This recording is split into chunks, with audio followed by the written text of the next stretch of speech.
Investigação e inovação em Futuris.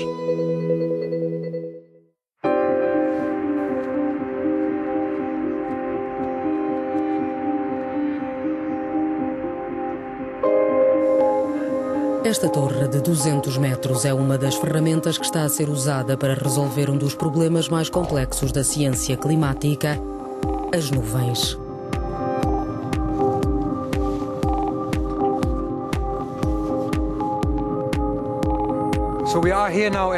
Estamos a 100 metros do solo, no mastro de Cabau do Instituto de Meteorologia holandês. O que fazemos é medir a temperatura, a umidade e o vento e fazemos-lo para entender como as nuvens são formadas. Os instrumentos para a observação das nuvens, que estão espalhados pela zona rural holandesa, incluem um radar para medir a precipitação, um sensor de radiação solar e um laser para analisar a altura das nuvens. Os dados aqui reunidos são utilizados num projeto de pesquisa da União Europeia, conduzido por Pierre Siebesma, cientista sénior no Royal Netherlands Meteorological Institute. É uma investigação essencial porque as questões sobre as nuvens têm implicações profundas no estudo das mudanças climáticas. As únicas ferramentas que temos para olhar o futuro são modelos climáticos. Usamos-los para criar cenários climáticos para o século XXI. Temos uma dúzia deles que nos dão respostas diferentes sobre como a temperatura vai variar. E sabemos também que esta instabilidade acontece principalmente devido às nuvens. Como estão elas representadas nestes modelos climáticos? As nuvens são uma das características definíveis do nosso planeta. Em média, 2/3 da superfície da Terra estão cobertos por nuvens. Mas se continuarmos a poluir a atmosfera, vai continuar a ser assim?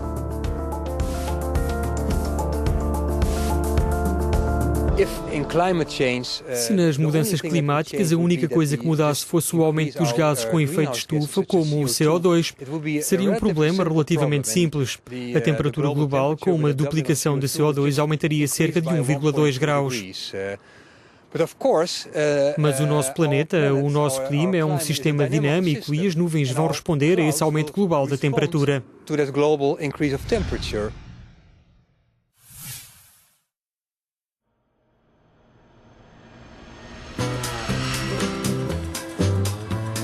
Este sistema dinâmico está a ser estudado de ângulos diferentes no projeto europeu Eclipse, em Paris.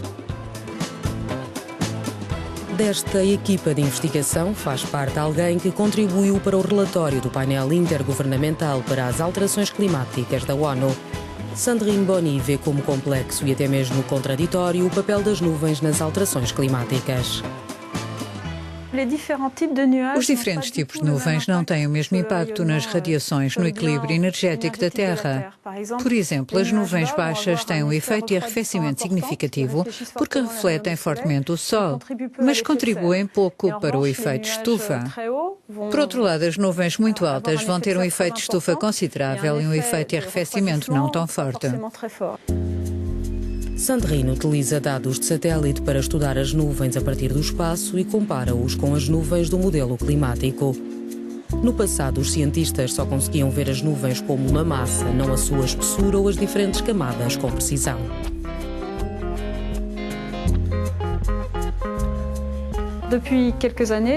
Há alguns anos, com o lançamento dos satélites Calypso e CloudSat, em 2006, passamos a ter informação completamente nova sobre a estrutura vertical das nuvens, que nos permite entender melhor a sua formação e avaliar o realismo das nuvens simuladas nos modelos climáticos.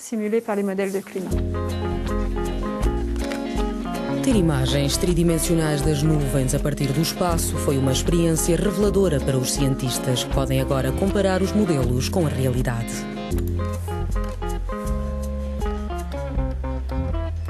Este mapa mostra a distribuição das nuvens baixas observadas pelo satélite Calypso durante o ano de 2008. Vemos que a versão antiga do modelo subvaloriza fortemente as nuvens baixas em relação ao observado e na versão mais recente conseguimos simular um pouco melhor estas nuvens.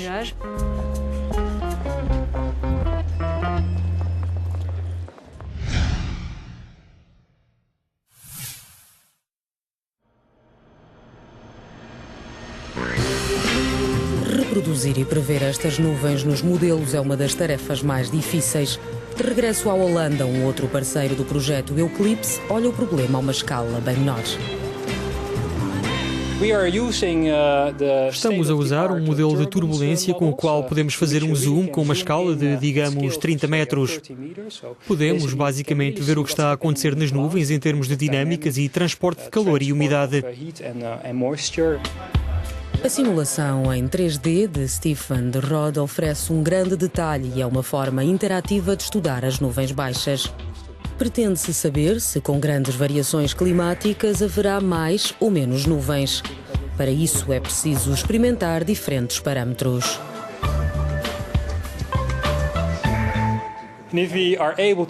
Se conseguirmos mostrar que os resultados do nosso modelo estão muito próximos ou de acordo com as observações, podemos fazer testes mais sensíveis para podermos jogar com forças externas.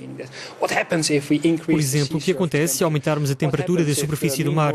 O que acontece se os ventos horizontais mudarem? O que acontece se a temperatura a 1 km de altura aumentar? Como é que isso afeta a quantidade de nuvens na parte inferior da atmosfera? Estas são as perguntas a que tentamos responder com o nosso modelo.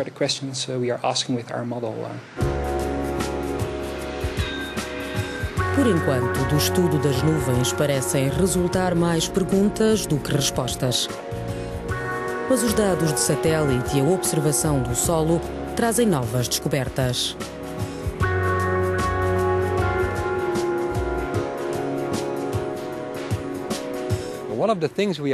Uma das coisas de que nos apercebemos é que há, na realidade, mais nuvens médias do que pensámos inicialmente.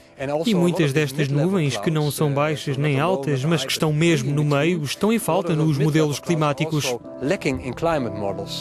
Parte da dificuldade está em monitorizar as nuvens numa escala global, porque a nossa atmosfera não pode ser dividida em unidades facilmente manipuláveis.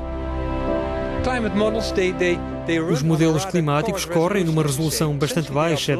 Eles são cegos a qualquer coisa menor que 100 km e a maioria das nuvens que nós conhecemos são menores. Queremos conseguir mais. Para isso precisamos de medições mais precisas, como estamos a fazer aqui em Cabao, ou a partir do espaço com os satélites. Precisamos de modelar melhor com modelos de alta resolução para entender melhor as nuvens e colocar todos os resultados em modelos climáticos para fazer previsões mais acertadas. Estas previsões fazem parte do relatório para 2013 do painel intergovernamental para as alterações climáticas da ONU.